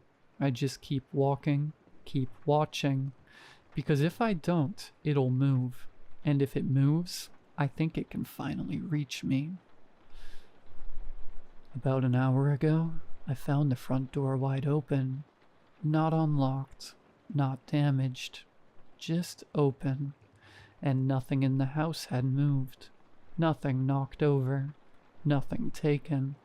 It felt like an invitation, like it was giving me a chance. I didn't take it.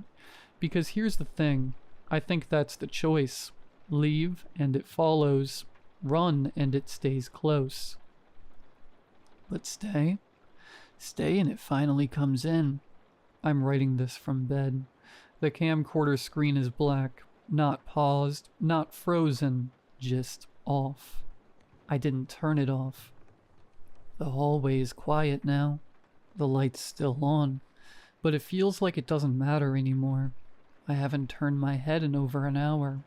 I can feel something breathing just behind me. I think it's already in the room. I know the rule now. It only moves when I'm not watching. So I'm going to sit here, eyes open, wide, burning. And if I blink... Final edit. If you're reading this, don't look away. Not even for a second. Because it might be in your house now, too.